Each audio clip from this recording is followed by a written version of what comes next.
Hello everyone! For the people who don't know yet, my special interest is Doctor Who, and my favorite character ever is River Song, and this video is about her. She's a very intricate and complex character.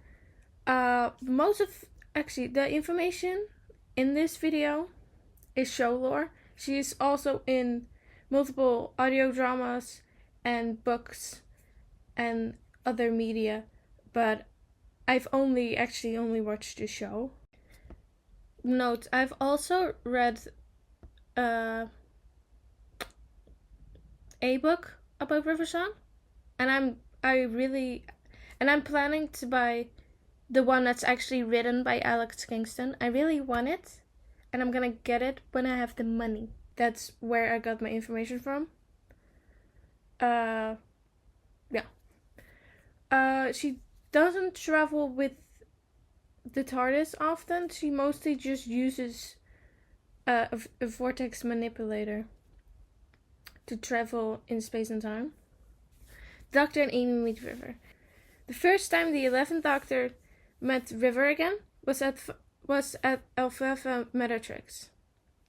The caves on that planet were full of weeping angels. If you've seen the episode, Amy also gets an angel stuck in her mind. But the crack in space and time that's in Amy's bedroom also followed them to this cave. At the end of the episode, River said the next time they will see her is when the Pandorica opens. Baby River. The first time we actually see Melody Pond is her as a baby at Demon's Run. That's technically also her first time meeting the Doctor. But Baby River or Baby Melody is the Flash. A clone. In that episode, there's also a reveal that, River is Melody. Because she got conceived in the TARDIS, she's a proto-Time Lord and human. Because she got exposed because of exposure to the time vortex. River's song as a child, the first time around. River eventually ends up in Florida in 1969. She has a room in an orphanage, if I remember correctly. But she's also getting haunted by the silence. In those episodes, Amy shoots the visor of her spacesuit, but she doesn't get harmed. Maybe injured, but not actually harmed. Or we don't see it. A couple months later, she's in New York City and she got a terminal illness. She regenerates for the first time in January 1970 and becomes a toddler. River as a child again, and teenager and adult. Her first regeneration and second incarnation is Mel Tucker. She's a childhood friend of Amelia and Rory. She believed in Amy about that her raggedy doctor was a real person, not an imaginary friend. She grew up with Amelia and Rory, and she went to the same primary school as them. Mels became Amelia's second best friend. Mels planned on eventually marrying the Doctor. She was a very stubborn kid and teenager. She often answered questions in which she referenced the Doctor. She called the teacher stupid for not knowing about him. Amelia was a support figure in her life, often waiting for her outside of doctors' offices when she pulled stuff like that, and also lectured to her about her behavior. When she became a young adult, she was still very stubborn. She even stole a bus and drove it into a botanical garden. But luckily for her, Amelia once again picked her up. She also helped Amelia see that Rory is also in love with her, and that he's not gay. But I lie. Mel becomes River. The same day she regenerated into River, Mel stole a car and followed her parents and finally met the doctor. The reason she regenerated is because she got shot in the gut. While dying, she got the doctor to promise to marry her though. In that same moment, she also revealed to the doctor, Amy and Rory, that the Pawns actually did raise her. Then her last regeneration and third incarnation became Riversong. She originally got programmed into killing the doctor. She did succeed in that because she poisoned him beyond his ability to regenerate. Because she got shown who she would eventually become, she used up all her remaining regenerations to save the doctor. And while she was recovering in the best hospital in the universe, she got a TARDIS-shaped diary to record her adventures with the doctor, becoming her own person. Rivers started studying archaeology in the 52nd century to look for a good man. Her studies did lead her to knowing some of the doctor's locations in the past. After finishing her studies, she got captured by Covarian and got brought to Lake Silencio in Utah in 2011 to assassinate the doctor. But from another point of timeline, an older version of her was picnicking with the doctor and her parents when she emerged from the lake. And in one of the versions of the event, she drained her weapon pack to go against the fixed point in time. She said time could be rewritten, and she destroyed time with that. That caused time to shred and turned into a reality where all history happened at once. The way to fix reality was for the doctor and River to get married, to at least just touch. But the actual doctor was inside of the Tesseract, so he wasn't actually killed when the timeline got fixed. Even though they got married, River didn't believe that the doctor loved her back. Prison life. Because she killed the doctor to save the universe, she got put on trial and then imprisoned. She was sentenced to 12,000 consecutive life sentences at Stormgate's containment facility.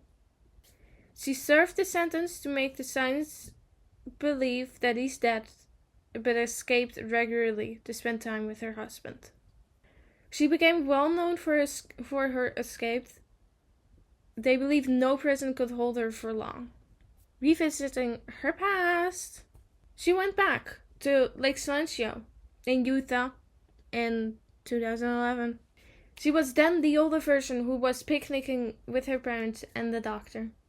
But I'm personally not sure if she remembers assassinating the doctor in her past, because she does try to shoot her younger version.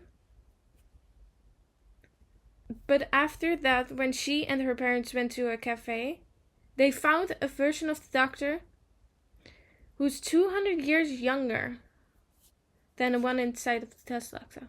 She also then secretly revisited her childhood when they went to Florida in 1969. She helped the doctor defeat the Silence by using their brainwashing abilities against them. When she was brought back to Stormgate, she kissed the doctor. But it was their first kiss from his perspective. Demon's Run. Shortly after the Battle of Demon's Run and Covarian fleeing with her infant body, so when she was a child, when she was literally a baby, she, the older version, arrived at Demon's Run. The doctor then angrily confronted her about not helping them, but then she explained that his actions had led to the events of the battle due to making people so afraid of him. He also wanted to know her real identity, so she showed him his old card. Then, a little bit later, Amy also wanted to know her real identity. She then showed Amy and Rory, her parents, the prairie leaf that turned Melody Pond into River Song, revealing to them that she's their daughter. Off-screen adventures. On one of her birthdays, the Doctor took River to the last winter frost fair on the Thames in 1814. He made Stevie Wonder perform there without knowing where and when he truly has been brought, before he being restored to his proper time. She also went to the Bone Meadows with the Doctor and went to karaoke with Jim the Fish and the Doctor. The Pandorica opens / Big Bang. When she was back at Stormcage, after her last adventure, River met Rory in his Roman armor. After checking her diary, River realized that he was there about the Battle of Demon's Run, which she already had experienced. She refused to come aid them there. She said that she couldn't be there until the end.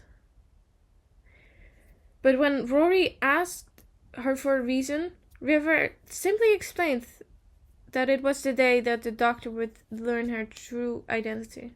In the 52nd century, the TARDIS rerouted a phone call for the Doctor from Winston Churchill to River's Stormcage cell. She then escaped to warn the Doctor of a prophecy of the TARDIS exploding.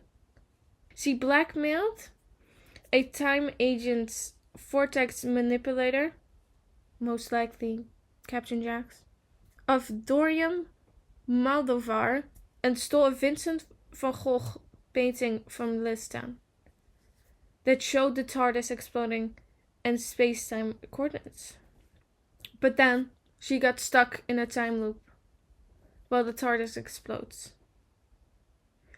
She eventually did get saved, and then the second Big Bang happened.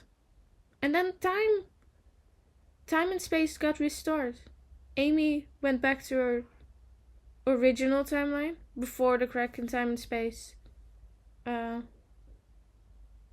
Amy also remembered the Doctor and was, some good episodes in my opinion. New York and losing her parents.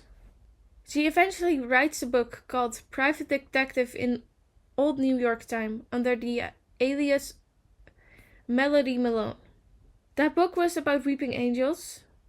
In the episode, it is the episode from her point of view, in which she's in the late 1930s and meets Rory because he got sent back in time. By guess what? Weeping angels. When the Doctor asks her about Stormcage, she said she got pardoned a couple years ago in her timeline because her victim apparently never existed, due to him erasing himself from every database in the universe. In that episode, Rory also saw an older version of himself die at Winter Quay. Awkward. Having seen that, he and Amy decided to sacrifice themselves to stop the paradox, but that did not erase / kill all the weeping angels. A singular angel survived and sent Amy and Rory back in time so they could spend the rest of their lives there. It was very sad. Every time I watch that moment, I cry. It's a very, very emotional moment to me. End of her life. Eventually, when she got to the end of her life, she accidentally and unintentionally met the 12th Doctor, when she was looking for a surgeon to remove the diamond in King Hydroflax's head. Eventually, when she did realize that she spent the last day, with the doctor, she had a whole speech about the doctor not loving her, and she also said in that it's like loving the stars themselves. You don't expect the sunset to admire you back. And that quote has been stuck with me since I watched that episode. And I, like I pointed out, got it tattooed. Because I love River Song. That's why I'm making this video. But yeah. And then after some time, after almost dying also and getting knocked out by her crush, she went to delirium with the doctor, where he gifted her own sonic screwdriver. Her last adventure was visiting the library. She most likely tried to invite the 11th or 12th Doctor, but actually invited the 10th Doctor, who hadn't met her yet. And while she was figuring out where in his timeline she was, she realized that he hadn't met her yet, and that he was the youngest she has ever seen him. She then sacrificed her life so the doctor didn't mess up his timeline and their history. The doctor eventually uploaded her to the digital world in the data core in the library. Afterlife! In her afterlife, she met Vastra, Jenny, Strax, and Clara in a dream-induced conference call. When that call ended, she still had a connection to Clara, and with that, she helped Clara, the doctor, and the rest of the group in Translator with saying his name to open the tomb. And then later, when the doctor finally acknowledges that he can see her, she tells him that he never said goodbye to her properly. After that, she explains the only goodbye she would accept is one that promises that their paths will cross again. And that was the last time she made an appearance in the show.